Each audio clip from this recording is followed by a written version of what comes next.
Thanks for joining us today on Hiker Madness. Today I wanted to talk a little bit about thru hiker nutrition and some secrets of the trail, some things that a lot of people don't talk about or you don't see on a lot of different thru hiker channels. This is primarily today going to be focusing on hikes that would be probably 3 to 5 days plus, or through hikes in general. So there's just a couple of things I wanted to discuss. As you can see and follow along, there's some different nutritional facts that'll be flowing as we talk about this. But the first thing I wanted to discuss was having a multivitamin on trail.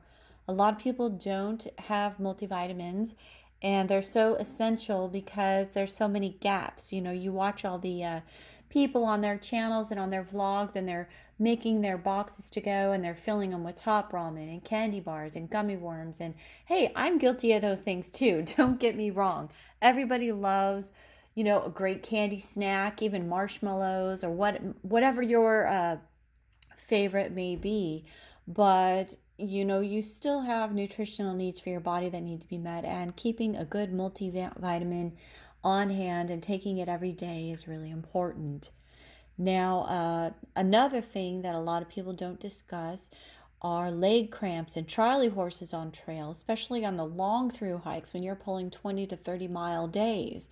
And when a lot of hikers begin, I've heard stories that, you can hear your hiker friends, in their tents moaning all night because they're having leg cramps and Charlie horses. And I haven't done through hikes with large people. I prefer to keep my camps very small, and typically it's my family. So I have woken up to people in my tent crying and complaining of leg cramps, and we've had to do hot water bottles and what we can. But the secret to stopping it is to taking good amounts of magnesium, potassium, and sodium every day. And while potassium is easy to get in sports drinks, sodium, just add a little bit of extra table salt. But magnesium isn't quite as readily available, and a lot of people recommend taking supplements. And I actually take an extra supplement. You can do powder or pill form. And personally, I just prefer taking a pill, chasing it down with some water. I don't like the chalky taste of taking powdered forms for nutritional gain. Now, another thing that people don't discuss is nutritional depletion, and that can lead to fatigue and exhaustion and even weariness, and also kind of having a fuzzy thoughts, unable to bring your cohesiveness to the next level. And if it's really severe enough, you can actually get full on confusion while on trail. And unfortunately, some through hikers have had to end their through hikes early because of nutritional depletion. And your body can really only store so many minerals and nutrients in your bones when it reaches a point that it just can't do it anymore. You've just run out, and your body does say, hey, I'm done. And you can't just take supplements for a week and be back on trail. It doesn't work like that. It takes time. It takes months, weeks to put those levels anyways of nutrients back into your body. So that's really important to be mindful of. Hiker hunger is also very common. We've all heard of it.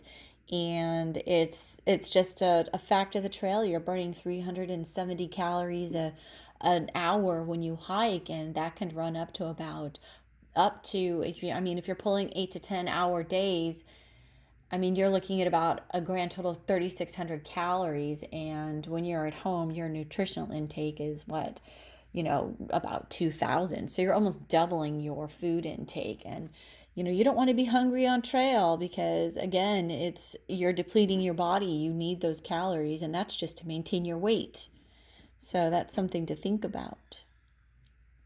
Now, the last thing I'd like to bring up is caffeine. It comes in so many different forms, like teas, coffees, drinks, sports drinks, gum, I mean, there's a lot of ways you can get caffeine into your body, but please remember that for every 1 cup of coffee you drink, so say you chew some gum and it says caffeine equivalency of, 2 cups of coffee.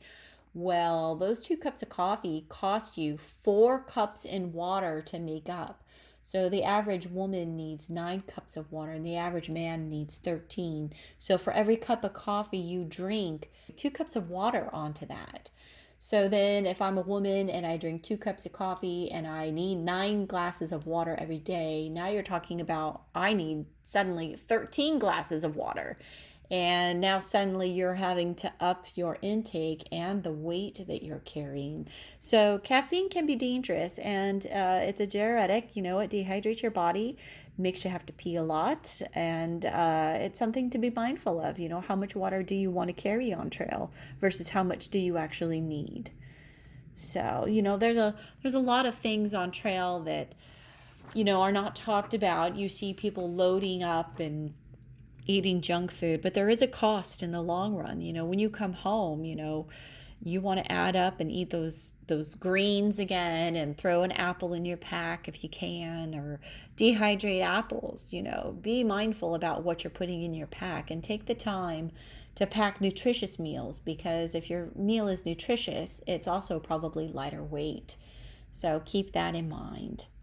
Well, if you have your own suggestions, I'd love to see them in the comments below, because I bet there's a ton of little things that nobody thinks of or little secrets that you may have learned while out on trail. So go ahead and leave a comment in the section below and let us know your thoughts. See you out on trail.